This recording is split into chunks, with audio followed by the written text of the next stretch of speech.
What would you say to the owner who was like, I would love to do due diligence for, this client who would really value it. I would love to explore all options and opportunities and do a cost benefit analysis for someone on outsourcing a team versus hiring or replacing in-house team members.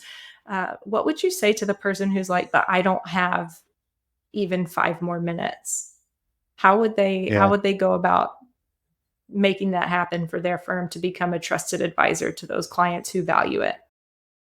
So I would ask the question, and I was listening to another podcast and heard this. I would ask that owner, if I were to invest $10 million in your business today, what would we do different? What would we change? And give them some time to think about it. And, if that's really what they want to do and they no longer want to do the puzzle, and if money or time is the only thing that's standing in their way, $10 million can buy a lot of time, is what that comes down to. So after they've answered that, you know, I would go do this and do less tax or whatever that could be, or go hire this person, like, then take away the money. Like, what's standing in our way? I think that's the piece where, as accountants, we can hopefully go find the money, right? To do these different things. Maybe it's not $10 million investment. Maybe it's just $100,000 into a key person that can take tasks off your plate. Guess what? That $100,000 doesn't happen all at one time when you hire them. You get to spread that $100,000 or $150,000 or $200,000, whatever that person cost, over 12 months. And so it's not that big of a hurdle. And so I would ask that owner, like, what would it look like if someone were to write you a check and you could do whatever you wanted in this business? What would be the first thing?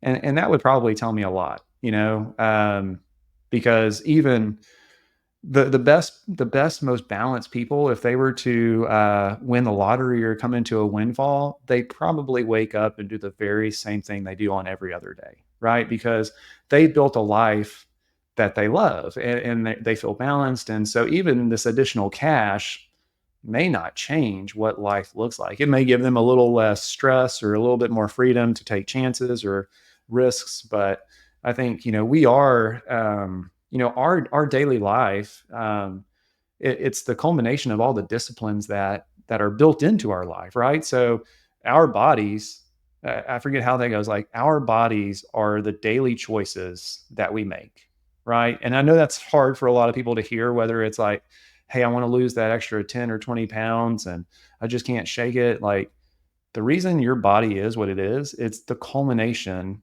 of all the decisions you make on a daily basis. The same can be said for your life. The same can be said for your business. Your business does not look the way it does because you had a crappy tax season. Like, it is all the days of every year. That's why your business looks like it does.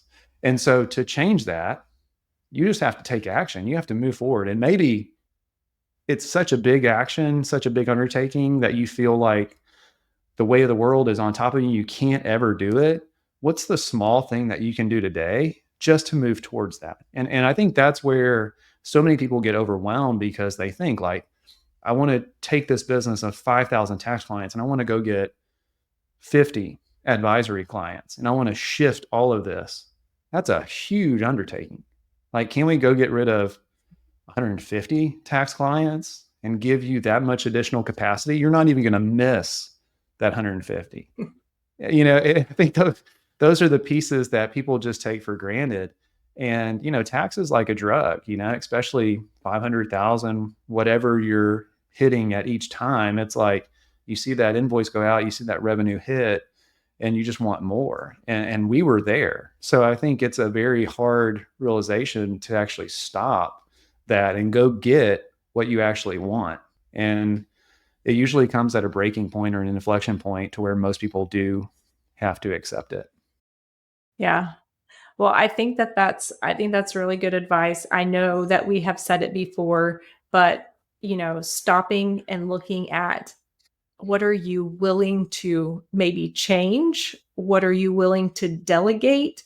And then looking at what makes that change or what makes that delegation possible. Like, what's that one thing And then what do you need to do to make that possible if it's not possible to just, let's say, hand off that one task or that one responsibility immediately? What is the next step you can take in order to make that a possibility for you and your business? So I think that there is a way. I think that is the point, is that if you want your business to look different, there's definitely a way. And there are a lot of organizations out there that can help you so you don't have to do it alone. So for sure, Collected by DBA can help. But also there are other ways, there are other means to go about it, but there's no reason to kind of stay stuck or say, I have to keep these clients because they won't I have to keep these clients with these services because they won't take me up on a new offering and I don't know where I would get a different client. There are definitely other ways out there.